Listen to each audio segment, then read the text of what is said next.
ayyuhalladzina amanu taqullaha haqqa tuqatih wa la tamutunna illa wa antum muslimun. Allahumma shalli wa sallim wa barik ala nabiyyina Muhammadin wa ala alihi wa sahbihi wa man tabi'ahu bi ihsan ila yaumiddin. Baik Bapak Ibu sekalian, hadirin hadirat jamaah salat subuh Allah Subhanahu wa taala. Pertama dan yang paling utama adalah kita panjatkan puji dan syukur kita kepada Allah Subhanahu wa taala atas dua nikmat sangat berharga untuk kita saat ini, yaitu nikmat hidup dan dihidupkan dalam keadaan Islam. Nikmat hidup adalah nikmat umur panjang, sehingga dengan nikmat ini kita masih memiliki banyak waktu untuk memperbanyak amal soleh kita di sisi Allah Subhanahu wa taala. Dengan nikmat hidup juga kita masih memiliki peluang untuk kembali kepada Allah, untuk senantiasa memperbaiki diri kita yang mungkin kita selama ini masih menjadi hamba-hamba yang banyak lalainya, banyak meninggalkan kewajibannya, banyak meremehkan sunah-sunahnya. Maka dengan nikmat umur panjang ini kita gunakan sebaik-baiknya dalam rangka untuk memperbaiki itu semuanya. Karena Bapak Ibu sekalian, jika kematian itu sudah menghampiri kita dan kita termasuk hamba-hamba Allah yang tidak maksimal dalam beribadah kepadanya, maka kita bisa lihat Allah menggambarkan ungkapan-ungkapan mereka. Di antaranya adalah Rabbirji'un, ya Rabb, kembalikan aku ke dunia. La'alli a'malu shalihan fima taraktu, agar aku bisa mengerjakan amal soleh yang saya tinggalkan. Jadi penyesalan orang yang sedang sakaratul maut di saat ibadah mereka tidak baik, di antara dalam ucapan ya Rabb, kembalikan aku ke dunia agar aku bisa mengerjakan amal soleh yang saya tinggalkan. Tapi ada sebuah harapan, hampir harapan selama kita masih hidup itu Allah kabulkan. Selama masih di dunia, masih hidup di dunia, orang sakit berharap sembuh, ada kemungkinan dia sembuh, ya kan? Orang yang miskin berharap kaya, selama masih hidup masih Allah kabulkan, kemungkinan Allah kabulkan. Tapi orang yang sudah didatangi malaikat maut berharap supaya di stop itu kematiannya, kira-kira Allah kabulkan apa tidak? Allah tidak akan kabulkan. Sebuah pengharapan yang tidak Allah kabulkan, yaitu di saat kematian menghampirinya dan dia meminta tunda itu. Maka dari itu semuanya, dengan kita senantiasa bermajelis ilmu, mudah-mudahan kita senantiasa termotivasi untuk senantiasa beribadah kepada Allah Subhanahu wa taala. Salam dan salawat curah pada junjungan kita Nabi Muhammad sallallahu alaihi wasallam, beserta keluarganya, para sahabatnya, dan senantiasa istiqomah di atas jalan sampai akhir hayat. Baik Bapak Ibu sekalian, kita akan lanjutkan terkait amalan-amalan yang akan menjadi perisai kita dari panasnya api neraka, yaitu tauhidullah, yaitu mengesahkan Allah atau mentauhidkan Allah Subhanahu wa taala. Ini sebagaimana pertanyaan Nabi kepada sahabat Mu'ad yang saat itu dibonceng oleh Rasulullah sallallahu alaihi wasallam. Ma haqqullahi 'alal ibad? Apakah hak Allah yang harus dipenuhi oleh hamba-hambanya? Maka saat itu sahabat Mu'ad menjawab, Allahu a'lam, Allah wa rasuluhu a'lam, Allah dan Rasulullah yang maha tahu. Kemudian Nabi menjelaskan haqqullahi 'alal ibad, hak Allah yang harus dipenuhi oleh hamba-hambanya adalah ayya'buduhu wa la yusyriku bihi syai'an, yaitu hendaknya hamba tersebut menyembah kepada Allah dan tidak menyekutukannya. Kemudian tidak lama dari itu Nabi bertanya lagi, apa hak seorang hamba jika itu semuanya sudah dilakukan? Maka Nabi menjawab, alla yu'adzibu, maka Allah sekali-kali tidak akan mengazabnya. Jadi perkara mentauhidkan Allah, mengesahkan Allah ini merupakan salah satu dasar keyakinan yang harus kita miliki Bapak Ibu sekalian, dan itu semuanya menjadi kunci kita untuk masuk surganya Allah Subhanahu wa taala. Sebanyak apapun amal ibadah kita, tapi kalau tidak mengesahkan Allah, tidak mentauhidkan Allah, tidak hanya bersandarnya kepada Allah, maka sekali-kali amalan-amalan itu semuanya itu tidak bermanfaat di Allah Subhanahu wa taala. maka bersandarnya kita hanya kepada Allah. Enggak boleh bersandar kepada tembok, Pak. Alhamdulillah di sini luar biasa. Temboknya sedikit yang di sana. Dinding. Nah, termasuk Nabi juga memberikan sebuah keutamaan bagi siapa saja yang bisa mengamalkan kalimat tauhid ini. Beliau bersabda, "Man qala la ilaha illallah ibtigha'a wajhillah khutima lahu biha dakhala jannah." Barang siapa yang mengucap kalimat la ilaha illallah hanya mengharap wajah Allah semata dan Allah wafatkan dirinya dalam mengucap kalimat ini, maka dia akan masuk surga. Sekarang pertanyaannya Bapak Ibu sekalian, mudah atau susah orang itu pas sakarat mengucap la ilaha illallah? Mudah nggak Pak kira-kira? Ternyata itu sesuatu yang susah, super susah. Kenapa seseorang itu untuk mengucap kalimat la ilaha illallah itu susah? Karena Nabi bersabda, kullu insanin mata ala ma asya alaih. Karena seseorang itu akan meninggal dunia sesuai dengan kebiasaannya. Kebiasaan dia apa setiap hari itu? Itulah, di saat itulah dia akan meninggal dunia. Maka di Saudi itu ada seorang pemuda yang dia saban harinya di mobilnya itu tidak duduk itu Pak, yang pernah kita kisahkan. Itu yang meninggal ya nggak jauh-jauh daripada itu. Dalam kondisi dia bernyanyi, dalam sakarat pun dia, para petugas menghampirinya juga masih bernyanyi.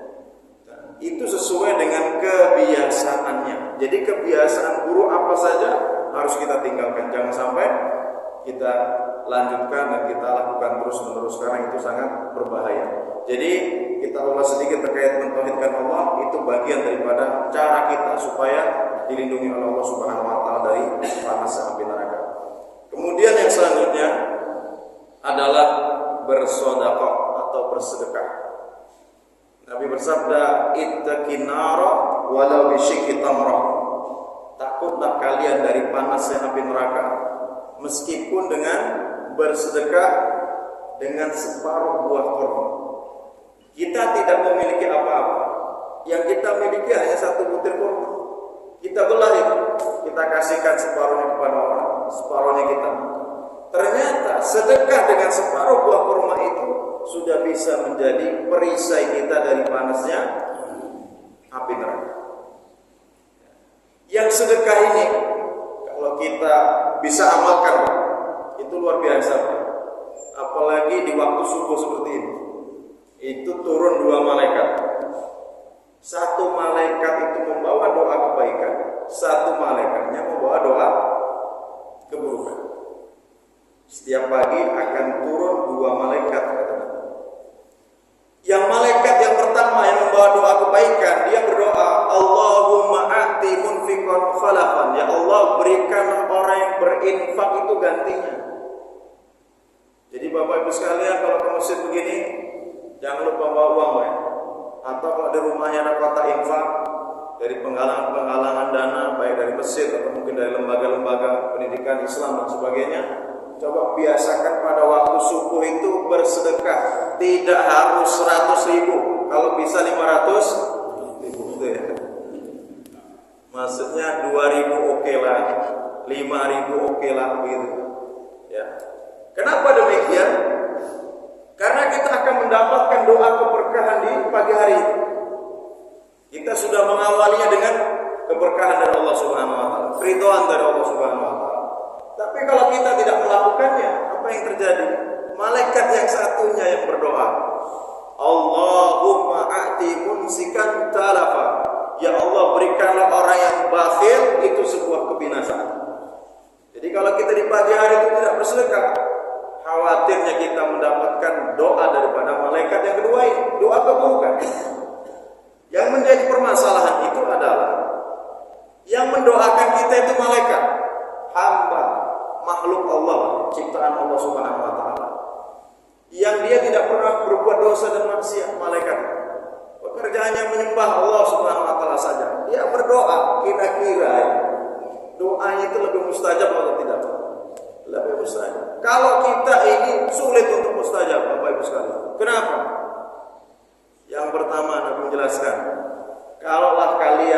tidak menjalankan amar ma'ruf nahi munkar. Pertama.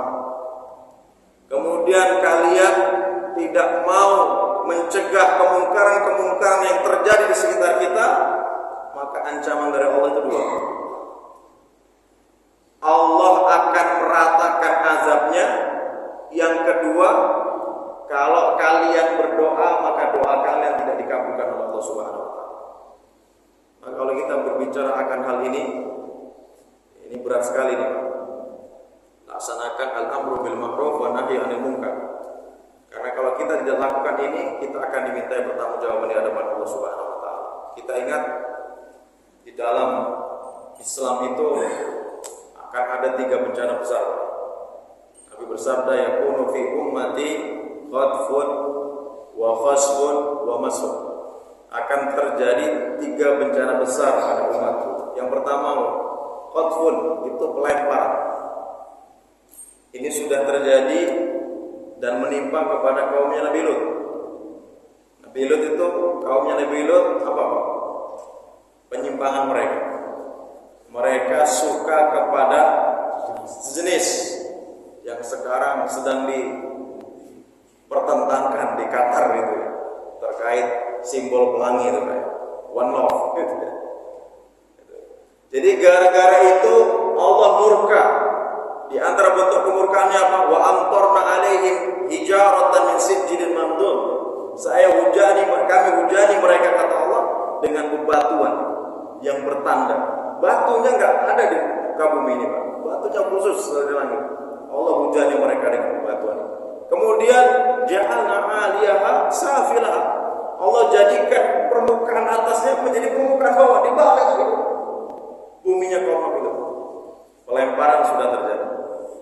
Kemudian kedua, khasfun, pembenaman. Sudah terjadi belum? Sudah. Menimpa Qarun dan kaumnya yang mereka itu menjadi budak-budak harta itu. Itu Allah tenggelamkan, Allah benamkan. Kemudian ketiga adalah wa masfun, pengubahan bentuk. Pengubahan bentuk. Sudah terjadi belum? Di dalam sejarah sudah terjadi belum, Pak? Pengubahan bentuk? Sudah. Yaitu menimpa kepada orang-orang Yahudi dari kalangan Bani Ailah, yang mereka di saat itu dilarang untuk mengambil ikan, memancing ikan atau melaut pada hari Sabtu. Namanya Ashabu Sabat. Ya. Tapi yang terjadi justru pada hari Sabtu itu ikan-ikan itu di bibir-bibir pantai. Kalau bahasa kita tuh ngelewei, mancing-mancing kita gitu. Coba kita di pinggir pantai sedang nyantai, ikan simbai macam-macam itu pada di pinggir-pinggir semuanya. Tapi kalau lewat hari Sabtu itu sudah nggak ada. Apa nggak coba itu dari itu? Akhirnya penduduk Bani Ailah itu terbagi menjadi 3. Yang pertama, yang mereka tidak mengindahkan larangan ini, asal aja diambil-ambil saja. Termasuk kelompok yang pertama ini, Pak. Dia kelompok yang bahasa Jawanya itu kukil, licik. Dia buat semacam selokan begitu di bibir pantai.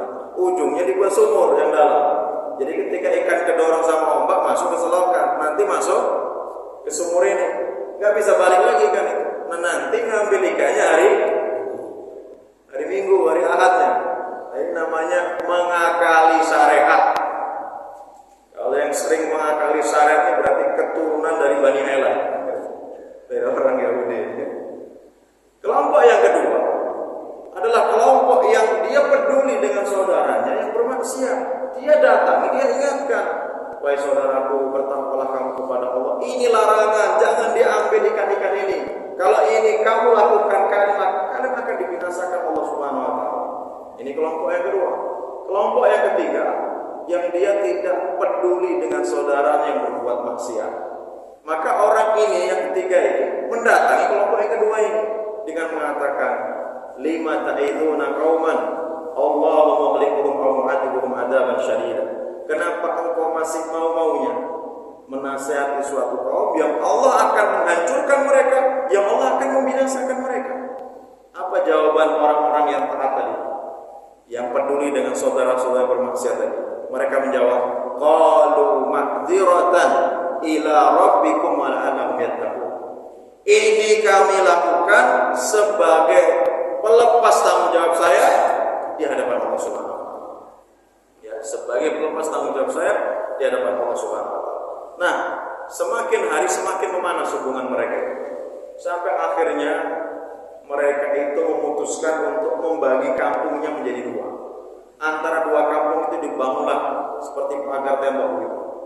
Nah, herannya penduduk yang taat itu pada suatu malam mendengarlah suara kera dan babi dari sebelah pagar tembok itu.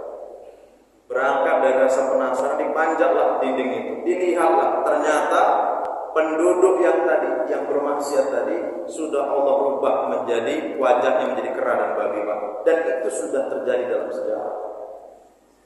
Nah, saat itu para sahabat mendengar hal ini, bahwasanya akan terjadi pada umatku, ini kan mengerikan. Akan terjadi pada umatku pelemparan, pembenaman dan pengubahan bentuk. Para sahabat langsung bertanya, "Mata dzaka ya Rasulullah?" Kapan hal itu terjadi ya Rasulullah? Maka saat itu Nabi menjawab, yang pertama, idza dhaharal qiyam. Ini sebab pertama. Kenapa dapat datangnya musibah? Jika qiyam itu budak wanita yang disewa untuk berjoget, ditonton oleh banyak orang. Berarti kalau sekarang siapa? Sekarang siapa, Pak? Ngomongnya tahu banget. Para biduan. Jika para biduan sudah merajalela, satu. Yang kedua, wasuribatul khumur. Ketika khamar itu sudah diminum oleh penduduk negeri. Khamar sudah bertebaran belum? Allah, masalah. Maka pernah adik kelas saya itu naik bis, Pak. Jadi Lampung nih. Jadi saat itu bis itu berhenti, naikkan jerigen-jerigen. Ternyata itu tua, gitu ya. Itu diturunkan di sepanjang jalan itu ada berapa titik itu. Jadi ada di kelas kita itu pada mabuk. Gara-gara satu mobil dan di dalam mobilnya itu ada minuman yang seperti itu. Dan itu nyata ada kan begitu kan. Dan sudah kebanyakan diminum oleh penduduk itu. Yang ketiga adalah sebabnya waduribatil ma'azif. Ketika alat-alat musik sudah dimainkan. Coba, kalau kita kaji tiga ini, kenapa ini menjadi penyebab datangnya kemurkaan Allah Subhanahu wa taala? Yang pertama, kalau sudah joget sama buduan, ingat Allah apa tidak? Ada enggak ingat Allah? Enggak ada. Yang kedua, kalau sudah ngeplay, kalau sudah mabuk, ingat Allah apa tidak? Enggak. Yang ketiga, kalau sudah joget karaokean, ingat Allah apa tidak? Enggak ingat Allah Subhanahu wa taala. Tiga penyebab inilah yang akan menjadikan Allah Subhanahu wa taala itu murka kepada penduduk negeri. Maka kadang-kadang kita berpikir di Indonesia ini sudah ngeri juga itu. Yang pertama biduan semakin hari semakin banyak. Kemudian khamar, Allah Akbar. Kemudian musik hari ini bahkan di kampung-kampung pedalaman itu lebih parah lagi. Masa judulnya itu campur sari sholawatan. Jadi sholawatan musiknya musik campur sarian itu bisa bayangkan bagaimana. Nah, jadi ini sebuah kondisi di mana kita harus mengambil peran untuk al-amru bil ma'ruf wa nahyi 'anil munkar. Kalau tidak, doa kita tidak akan dikabulkan Allah Subhanahu wa taala. Apalagi kita melihat lu'inal ladzina kafaru min bani Israil ala lisani Daud wa Isa bin Maryam dzalika bima asaw wa kanu ya'tadun. Allah melaknat orang-orang kafir melalui lisannya Nabi Daud dan lisannya Isa bin Maryam. Kenapa mereka ini? Karena mereka berbuat maksiat. Di antara kemaksiatan mereka apa? Kanu la yatanahawna 'an munkarin fa'alu. Mereka itu tidak mengingkari kemungkaran yang terjadi di tengah-tengah mereka. Ada kemungkaran dibiarkan. Itu menjadi masalah. Itu yang menjadi masalah. Jadi kalau kita melihat perzinahan itu sesuatu yang hina apa tidak di tengah masyarakat? Sesuatu yang hina. Kemudian pertanyaannya, kenapa perbuatan zina itu bisa merajalela? Karena sedikitnya pihak-pihak yang menegakkan al-amru bil ma'ruf wa nahyi 'anil munkar. Maka jika hal itu dibiarkan, dua musibah. Pertama, Allah akan meratakan azabnya. Yang kedua, jika kalian berdoa, maka doa kalian tidak dikabulkan Allah Subhanahu wa taala. Itulah yang menjadi penyebab kenapa terkadang doa-doa kita ini lebih fasih Pak, doa kita daripada orang tua kita itu dulu. Hari ini ustaz-ustaz kalau doa udah mantap-mantap gitu kan, panjang kali lebar. Kenapa kok jarang dikabulkan dibandingkan orang tua dulu yang ngomong Arabnya aja itu kayaknya gelepotan gitu ya. Tapi kenapa doa-doa mereka itu dikabulkan Allah Subhanahu wa taala? Permasalahannya adalah semakin kesini kemaksiatan semakin merajalela. Itu jadi masalah. Nah, kemudian terkait masalah sedekah tadi, kita silahkan berhitung. Dan Nabi sudah menjelaskan, idza mata ibnu adam in qata amaluhu illa min salasa. Jika manusia itu meninggal dunia, maka seluruh amalnya terputus kecuali hanya 3 saja. Yang pertama, shadaqatin jariyah, sedekah jariyah. Yang kedua, ilmin yuntafa'u bihi, ilmu yang bermanfaat. Yang ketiga adalah waladin shalihin yad'u lahu, anak saleh yang mendoakan orang tuanya. Yang pertama, shadaqah jariyah, sedekah jariyah. Jadi nanti seseorang itu di akhirat dia akan mengatakan mali, hartaku, dan hartaku. Kemudian disampaikan pada orang tersebut, hartamu tidak lain dan tidak bukan. Yang pertama, makanan yang kamu makan sampai habis, itu harta kita yang hakiki. Yang kedua, pakaian yang kau pakai sampai lusuh. Yang ketiga adalah harta yang kamu infakkan di jalan Allah Subhanahu wa taala. Maka dalam hal ini kita teringat dengan sahabat Nabi yang bernama Abu Addah. Saat itu beliau mendengar firman Allah yang dibacakan oleh Rasulullah SAW. Man dzalladzi yuqridu Allaha qardan hasanah fayudha'ifahu lahu at'afan katsira. Barang siapa yang memberikan pinjaman yang baik kepada Allah, maka Allah akan ganti dengan pahala yang berkali lipat. Nah, saat itu Abu Addah langsung, ya Rasulullah, bisakah saya memberikan pinjaman yang baik itu kepada Allah Subhanahu wa taala? Dijawab kata Rasul, bisa. Silakan. Kalau kamu punya harta, kamu bisa sedekahkan itu. Langsung beliau mengatakan, ya Rasulullah, saya memiliki 2 kebun korma. Lihat mana di antara keduanya itu yang lebih baik, saya akan infakkan kebun itu di jalan Allah Subhanahu wa taala. Yang satu kebun itu berisi 700 batang korma. Kalau hari ini ya antum sudah berhitung berapa itu dalam per bulan panennya gitu. Nah, saat itu dipilih oleh Nabi, kemudian Abu Addah langsung menuju ke kebun yang sudah diinfakkan. Didapati anak dan istrinya itu sedang wadai, sedang masukkan kurma ke dalam karung. Kemudian disampaikan, wahai istriku, wahai anakku, kebun ini sudah saya infakkan di jalan Allah Subhanahu wa taala. Apa jawaban istrinya? Masya Allah, tabarakallah, semoga Allah memberkahimu. Saya selaku istrimu ridho terhadap pilihanmu dan mudah-mudahan Allah memberkahi harta kita. Wahai anakku, keluarkan korma-korma ini karena korma-korma ini sudah tidak menjadi milik kita. Ayo kita pulang. Masya Allah. Yang hebat mana? Istrinya itu hebat. Kalau antum begitu kira-kira istrinya gimana? Antum baru beli 2 bidang kurma, kebun kurma. Tiba-tiba satunya diwakafkan untuk masjid. Pulang ke rumah kira-kira gimana itu muka istri? Atau antum berangkat ke masjid nih bawa mobil, nggak usah lah mobil yang bagus ya, saya Avanza saja lah ya.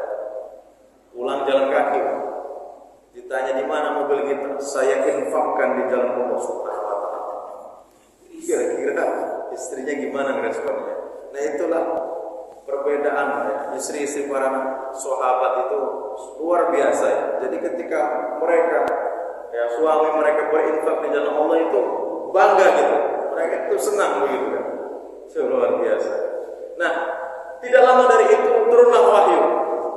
Dan Nabi menyampaikan kepada Abu Addah dan para sahabat yang lain betapa banyak dahan-dahan kurma di surga digantung untuk Abu Adada. Masya Allah. Jadi kalau Bapak Ibu sekalian dalam hidup ini Pak, kalau punya sebidang tanah, apalagi sebidang tanah itu terletak di tempat yang strategis untuk pembangunan masjid atau pembangunan pesantren, coba wakafkan tanah. Ini yang mewakafkan tanah, bukan wakaf tanah ya. Pasti itu umum ya. Jadi yang mewakafkan tanah untuk masjid-masjid itu Pak, antum bisa bayangkan Bapak Ibu sekalian. Orang berapa orang sholat di situ, yang mewakafkan tanahnya, dia akan mendapatkan aliran pahala itu. Setiap orang yang ada sholat di situ, dia akan mendapatkan pahalanya. Coba. Apalagi yang membangun pondok pesantren, gontor itu, asli gontor itu apa? Nggon kotor, bahasa Jawa. Tempat yang kotor dirubah dengan santri sekarang bukan tempat yang kotor lagi. Jadi gontor itu sekarang sudah 90, hampir satu abad, 97 tahun kalau tidak salah. Berarti yang mewakafkan tanahnya itu sudah hampir satu abad mendapatkan aliran. Setiap tahun hari ini kurang lebih 2000 alumni santriwan dan santriwati yang diluluskan dari pondok gontor. Artinya selama tempat itu dijadikan untuk baca Al-Quran, menghafal Al-Quran, untuk thalabul ilmi, berarti yang mewakafkan hartanya itu akan mendapatkan aliran pahala yang luar biasa. Nah, maka sangat rugi Bapak Ibu sekalian kalau kita ini punya aset banyak tapi tidak ada satupun yang diinfakkan di jalan Allah Subhanahu wa taala. Gitu ya. Terus bagaimana Ustaz? Saya punya harta tapi saya wariskan kepada anak saya semua. Nah, kalau dalam hal ini kita contoh khalifah yang bernama Umar bin Abdul Aziz. Ada apa dengan beliau? Beliau itu punya prinsip di saat beliau menjelang wafatnya beliau. Itu para menterinya itu berkata, "Wahai khalifah kami, kenapa engkau tidak segera berwasiat dengan harta-hartamu, kemudian kamu bagikan kepada anak-anak?" Mendengar pertanyaan itu apa? Beliau langsung menjawab, "Harta yang mana yang saya akan infakkan di jalan Allah Subhanahu wa taala?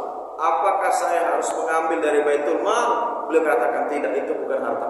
Saya tidak akan bagikan itu kepada anak." Kemudian beliau hanya menjawab, "Anakku itu ada dua kemungkinan. Ada dua kemungkinan. Kemungkinan yang pertama, anakku adalah anak yang saleh, Allahu yatawalla shalihin, maka Allah lah yang akan menjamin anakku yang saleh. Yang menjamin rezeki anakku yang saleh itu adalah Allah Subhanahu wa taala." Maka memang kita para orang tua, Pak, kalau kita mau bekali anak, jangan bekali harta saja, tapi bekalilah kesolehan dan ilmu dan kesolehan. Itu sudah cukup bagi mereka. Yang kedua, kemungkinan kedua, harta anakku adalah anak yang tidak soleh. Dengan saya tidak mewariskan harta kepada mereka, saya tidak akan dimintai pertanggungjawaban di hadapan Allah karena saya tidak bekali mereka dengan harta. Karena kemungkinan anak yang tidak soleh, dia akan gunakan hartanya untuk bermaksiat kepada Allah Subhanahu wa taala. Maka Bapak sekalian, kalau anaknya soleh baik-baik, silakan wariskan hartanya. Kalau anaknya mohon maaf, ini kok nggak pernah ke masjid itu ya, kerjaannya dugem misalnya, nauzubillah. Jangan wariskan harta banyak-banyak, karena khawatir harta kita dia akan gunakan untuk bermaksiat kepada Allah Subhanahu wa taala. Itu sebuah prinsip yang dimiliki oleh Umar bin Abdul Aziz, salah seorang khalifah yang kita kenal semua, insyaallah. Jadi dengan sedekah ini, masya Allah luar biasa, apalagi ketika nanti kita dikumpulkan di padang mahsyar dalam keadaan yuhsaruna suyaumal qiyamati hufatan urata ghurla. Manusia nanti akan dikumpulkan di padang mahsyar dalam keadaan tidak beralas kaki. Yang kedua, telanjang, tidak ada selai kain yang menempel. Yang ketiga, ghurla, belum disunat, belum dihitam. Saat itu an-nisa'u ar-rijalu wa nisa'u jami'an ya Rasulullah. Laki-laki perempuan kumpul jadi satu ya Rasulullah. Dijawab Nabi, iya. Kalau begitu satu sama yang lain akan saling melihat dong. Bayangan kita kan begitu. Manusia dari pertama kali yaitu Nabi Adam sampai manusia terakhir kali dikumpulkan di satu tempat dalam kondisi tidak beralas kaki, telanjang, belum disunat. Yang terfikir apa? Apa nggak saling lihat? Tapi saat itu Nabi menjawab, al-amru yauma idin asyaddu. Urusan hari itu betul-betul mencekam, betul-betul menakutkan, sehingga satu sama yang lainnya tidak bisa saling melihat. Karena kullu nafsin bima kasabat rahina. Masing-masing jiwa sedang mempertanggungjawabkan amal perbuatannya sewaktu di dunia. Nah, saat itu Pak, matahari itu kan begitu dekat dengan kepala kita. Maka manusia itu akan berkeringat. Ada yang keringatnya itu sampai membanjiri, sampai menenggelamkan. Ada yang sampai kedua mata kakinya, ada yang sampai lututnya, ada yang sampai pinggangnya, ada yang sampai, bahkan ada yang dia ditenggelamkan dengan keringat-keringat. Nah, saat itu ada 7 golongan yang akan mendapatkan naungan dari Allah Subhanahu wa taala. Pada suatu hari tidak ada naungan kecuali naungan dari Allah. Salah satunya siapa? Rajulun tasaddaqa bi shadaqatin. Seseorang yang dia bersedekah, fa'akhfah, yang dia menyembunyikan, merahasiakan sedekah itu. Hatta la ta'lam, sampai la ta'lam yaminuhu ma anfaqa, la ta'lam shimaluhu ma anfaqa yamin, sampai tangan kirinya itu tidak tahu apa yang disedekahkan oleh tangan kanan. Jadi dalam urusan sedekah ini kalau bisa dirahasiakan. Memang ada baiknya ditulis, hamba Allah itu ada baiknya. Tapi jangan berbisik sama sebelahnya ketika pembacaan orang-orang yang berdonasi. Abdul Rahman 50 juta, dia bilang ke sebelahnya, "Hai enggak ikhlas itu." Bisa ditulis namanya. Yang kedua, Muhammad 20 juta, itu juga enggak ikhlas. Yang ketiga, hamba Allah, nah itu baru ikhlas.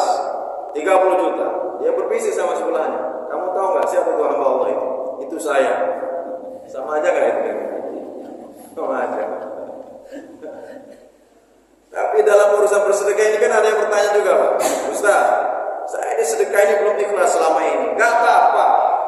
Belum ikhlas bersedekah itu enggak apa-apa daripada ikhlas tidak bersedekah. Ya. Ya apa, dipaksa dulu. Mudah-mudahan lama-lama nanti menjadi ikhlas. Memang ikhlas itu sulit. Gambaran ikhlas itu, ya, mohon maaf, ya, enggak ada yang kita bisa misalkan kecuali ikhlas itu seperti kita sedang buang hajat. Mohon maaf ya. Coba orang yang buang hajat itu gimana? Semakin banyak yang keluar, semakin gimana? Bisa nggak begitu? Kemudian sudah begitu, dia nggak berpikir kemana tuh larinya. Kalau kita bersedekah masih mikir-mikir, waduh, kayaknya diterima sama orang yang pura-pura miskin. Nah, itu sudah nggak ikhlas. Sudah nggak ikhlas. Ya. Orang yang dalam kondisi seperti itu, dia berapapun yang keluar, bahkan kemanapun, siapapun yang menerima, tidak peduli dia. Sudah dia nyaman saja dia. Apalagi sudah keluar dari tempat itu, dia sudah mendapatkan kelegaan yang luar biasa. Itulah orang yang ikhlas. Hakikatnya seperti itu. Ya, hakikatnya itu seperti itu. Nah, tapi kalau kita masih berpikir, ini ke siapa ini, fulan siapa ini, jangan-jangan ini itu dan sebagainya. Apalagi dalam bersedekah itu ternyata ujiannya bukan hanya ketika pas sedekahnya, tapi kapan? Setelahnya. Jika kita pernah berbuat baik kepada seorang, misalnya nih, anak saudara kita lah, kita biayai sekolah dari SD, SMP, SMA, kuliah sukses. Qadarullahnya, anaknya itu kok ya kurang ajar sama kita, Pak. Itu ujiannya di situ. Bukan berterima kasih, justru malah mencari-cari masalah dengan keluarga kita. Padahal selama ini kita biayai. Terus apa kira-kira yang akan terucap? Itu ujian Bapak Ibu sekalian. Kalau sampai keluar kalimat Allah kalau bukan saya, nah itu sudah. Yang membiayai dia sekolah sampai hari ini, nggak mungkin dia akan sukses seperti ini. Sudah. Ketika kita berucap seperti itu, selesai semua. Kita tidak mendapatkan pahala lagi di sisi Allah Subhanahu Wa Taala. Maka ada istilahnya ikhlas setelah beramal. Ya, ikhlas setelah beramal. Itu sulit ternyata. Jadi untuk urusan bersedekah ini luar biasa ya. Jadi bisa betul-betul dijaga, bisa diamalkan terus. Bahkan Nabi sendiri juga memberikan sebuah keutamaan. Barang siapa yang bersedekah hanya mengharap wajah Allah Subhanahu Wa Taala saja, dan Allah wafatkan dirinya dalam kondisi dia bersedekah, maka dia akan masuk surga. Yang terakhir adalah menjaga sholat 5 waktu. Man hafadha ala shalawatul khamsi, barang siapa yang menjaga sholat 5 waktu, ala wudu'iha, dengan menyempurnakan wudunya, jangan buru-buru kalau wudu. Kemudian air kerannya jangan dibuka penuh, itu justru enggak maksimal, enggak sempurna. Kemudian jangan lupa juga biasanya di bawah, di belakang mata kaki itu biasanya ada yang kering. Nah, kalau ada yang kering itu biasanya sering, enggak kebasuh itu. Jadi pas sholat masih sering kering. Nah kemudian waruku'iha, dia menyempurnakan rukuknya, sujudnya, ya. Kemudian dia meyakini sholat itu wajib, khurima 'alan nar, maka dia diharamkan baginya api neraka. Jadi ini sebuah keutamaan bagi siapa saja yang bisa menjaga sholat 5 waktu dengan baik. Nah untuk bapak-bapaknya sudah jelas bagaimana sholat 5 waktunya di masjid. Karena sebagian sholat untuk bapak-bapak di mana? Ya di masjid. Ya. Kemudian ibu-ibunya silahkan bisa di masjid dengan syarat aman dari fitnah. Mungkin demikian kajian kita bapak-bapak sekalian. Insyaallah. Ya, mungkin kalau ada tanya jawab. Oke. Baik, bapak-bapak sekalian Allah Subhanahu Wa Taala. Sebelum kita lanjutkan, mungkin ada tanya jawab, kami persilahkan. Kalau ada tanya. Tadi terang Ustaz dianjurkan bersedekah subuh. Sedekah subuh itu setelah kita sholat subuh atau sebelum dan? Ya. Waktunya dan. Assalamualaikum warahmatullahi wabarakatuh. Waalaikumsalam warahmatullahi wabarakatuh. Jika kita melihat yang dilakukan oleh sahabat Abu Bakar itu sebelum sholat subuh. Jadi di saat itu Nabi setelah sholat 5 waktu, kebiasaan Nabi itu apa? Beliau akan menghadapkan wajahnya kepada jamaah dan beliau akan melihat begitu. Siapa yang nggak datang ditanya di mana gitu. Dari saat itu Nabi bertanya kepada para sahabat, "Man asbahal yaum sha'iman?" Siapakah di pagi hari ini yang berpuasa? Para sahabat diam semua. Tapi sahabat Abu Bakar apa? Ana ya Rasulullah, saya ya Rasulullah, saya semalam niat puasa dan sekarang saya dalam kondisi berpuasa. Kemudian ditanya lagi, "Man tasaddaqal yaum?" Siapa pagi hari ini yang sudah bersedekah? Nah saat itu sahabat Umar langsung, "Ya Rasulullah, kita ini baru saja sholat subuh, belum keluar dari masjid, mana mungkin kita sudah bersedekah." Tapi sahabat Abu Bakar, "Ana ya Rasulullah, saya Rasulullah, saya tadi mau keluar berangkat ke masjid, ada orang yang meminta-minta makanan, saya masuk ke rumah, saya ambil roti, saya kasihkan kepada orang tersebut." Kemudian ditanya lagi, "Man ada maridhan?" Siapa yang pagi hari ini sudah menyenguk orang sakit? Sahabat Umar lagi-lagi, "Ya Rasulullah, kita belum keluar dari masjid, belum apa-apa. Kita kan baru sholat subuh, kenapa? Mana mungkin kita sudah bersedekah, sudah menyenguk orang sakit." Nah sahabat Abu Bakar lagi-lagi, "Saya ya Rasulullah, saya tadi ketika berangkat ke masjid diberitahu saudara kita Abdurrahman itu sakit, maka saya jenguk terlebih dahulu, baru saya berangkat ke masjid." Maka Nabi langsung menjelaskan, siapa saja yang sifat-sifat kebaikan ada dalam dirinya, maka dia adalah penghuni surga. Jadi kalau kita ingin melihat penghuni surga, lihatlah kepada sahabat Abu Bakar As-Siddiq. Maka dalam hal ini, kalau bisa sebelum subuh, kalau lupa tidak masalah, karena ba'da subuh pun masih dikatakan waktu subuh. karena kita ingin meraih keberkahan di pagi hari. Karena Nabi juga mendoakan kita, Allahumma barik li ummati fi bukuriha. Ya Allah, berkahilah umatku di pagi hari. Di pagi hari. Allah Rasul. Yang lain atau? Ya. Assalamualaikum warahmatullahi wabarakatuh. Waalaikumsalam.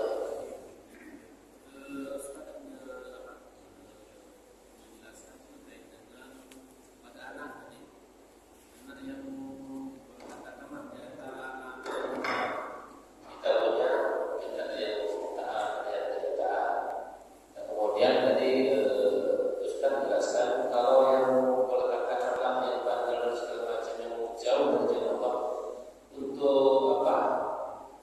Pemberiannya boleh katakanlah atau perlu kalau saya menyimpulkan kalau dikasih karena itu harta itu akan digunakan menjalankan dengan baik.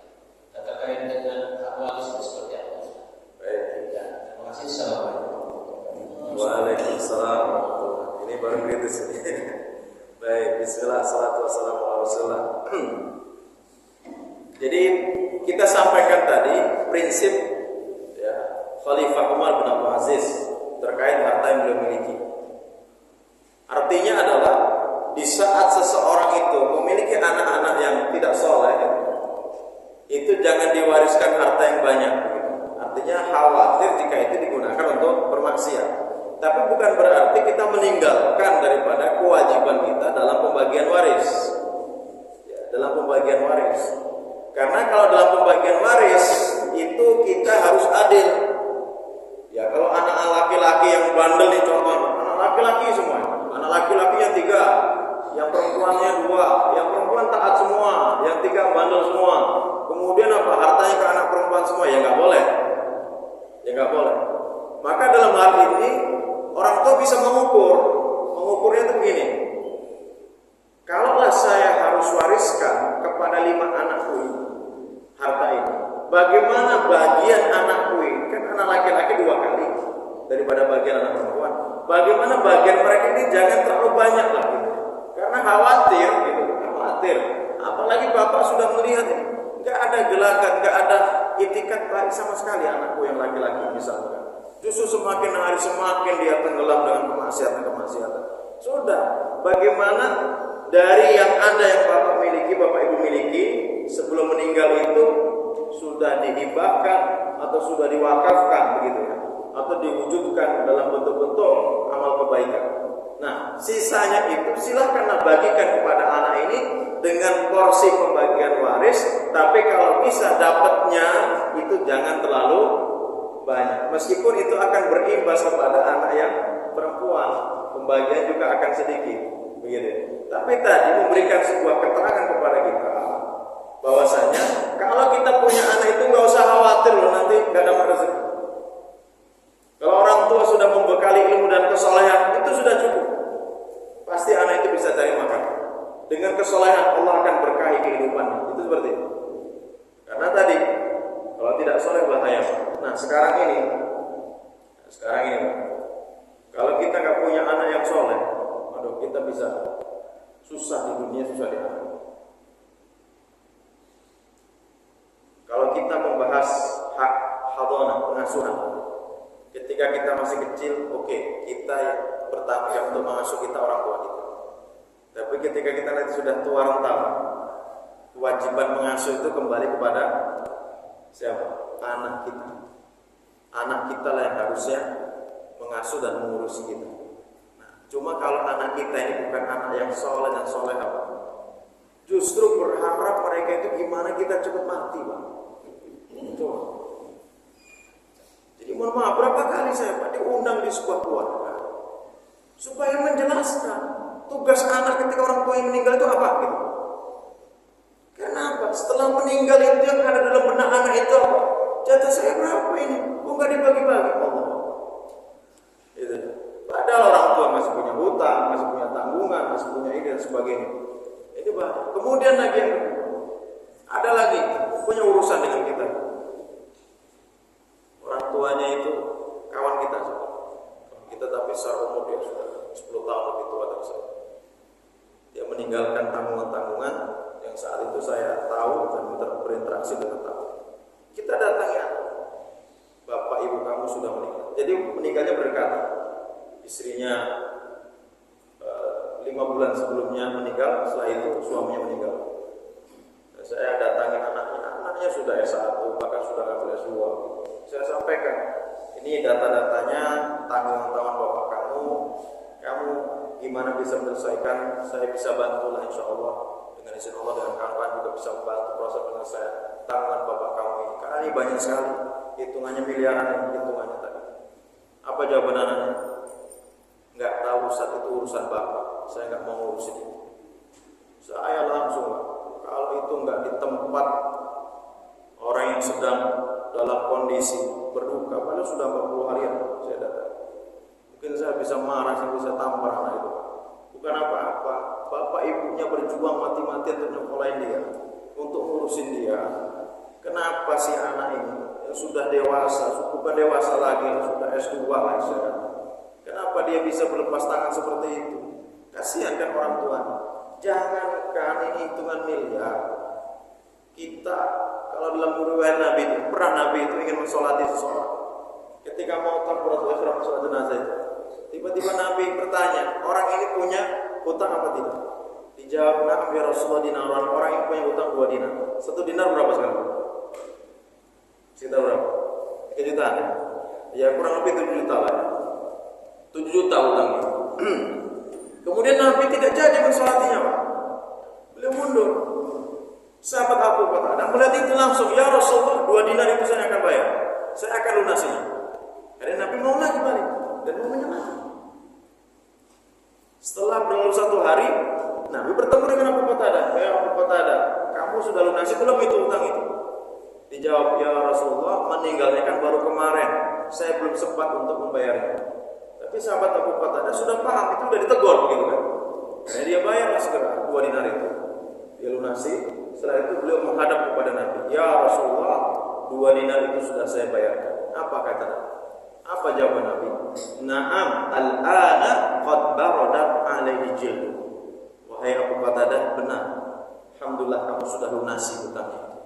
Karena dengan kamu bayarkan hutangnya itu, kulit jenazah tadi, jenazah itu sudah menjadi dingin sekarang.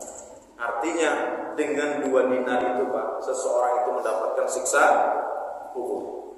Nah, artinya bagi para orang tua hari ini benar-benar dituntut, Pak, harus bisa mengawal, mendampingi anaknya bisa menjadi anak yang soleh dan solehah. Karena tujuan kita punya anak itu apa? Kita berharap baktinya nanti di saat kita tua. Nah, apalagi kalau kita berbicara doa, mudahnya begini saja. Kalau anak kita nggak sholat 5 waktu, bisakah diharapkan doa itu? Bagaimana dia mau menengadahkan tangannya memohon ampunan untuk kita, sedangkan dia nggak pernah sholat 5 waktu? Mudahnya saja begitu. Nah, maka rugi kalau kita punya anak hanya sukses duniawinya, tapi dalam urusan agamanya dia tidak baik. Akhirnya kita yang akan ditelantarkan. Allah Akbar. Mungkin demikian, tetap harus waris sampai anak. Ya, silakan.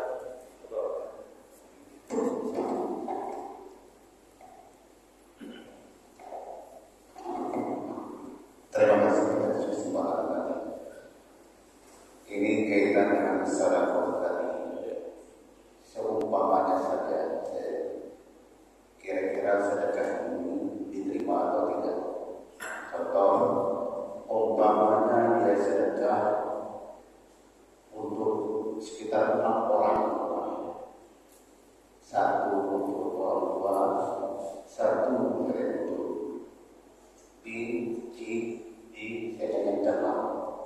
yang ke-6 ini dia sedekah untuk orang-orang yang pernah mendolimi dia. Diterima atau tidak? Terima kasih. Baik, bismillah, salatu wassalamu ala. Kalau kita berbicara kezaliman, Pak, ya, Nabi itu justru bersabda, "Unsur akhaka zaliman wa madluman." Tolonglah saudara kamu yang berbuat zalim atau yang dizalimi. Nah, para sahabat langsung bertanya, "Ya Rasulullah, kalau kita menolong orang yang dizalimi, itu kami oke gitu ya. Tapi menolong orang yang berbuat zalim itu bagaimana?" Maka Nabi menjelaskan ta'jizuhu, tamna'uhu, kamu cegah dia supaya tidak berbuat kezaliman. Itulah bagian daripada kita menolong orang yang berbuat zalim. Nah, jadi sedekah tadi Pak ya, yang kita berikan kepada orang yang berbuat zalim, itu tujuannya apa? Kalau dia dalam hal ini berbuat zalim itu karena kesusahan ekonomi dia, kemudian kita sedekah supaya dia berhenti dari tindakan-tindakan kezaliman itu, itulah bagian daripada kita menolong orang yang berbuat zalim. Dan itu yang sebagaimana diperintahkan Nabi. Jadi tujuan kita memberikan itu apa? Dan sedekah yang kita keluarkan, selama kita tujukan hanya mengharap ridha Allah Subhanahu wa taala, ya akan diterima. Ya akan diterima. Yang menjadi masalah itu, pemberian kita ini ada tendensi, ada kepentingan. Kalau misalnya sholat Pak ya, ada tendensi itu bagaimana? Mentang-mentang sholatnya di samping calon mertuanya, gitu kan? Pas ini bujangan nih kasus. Kalau di rumah,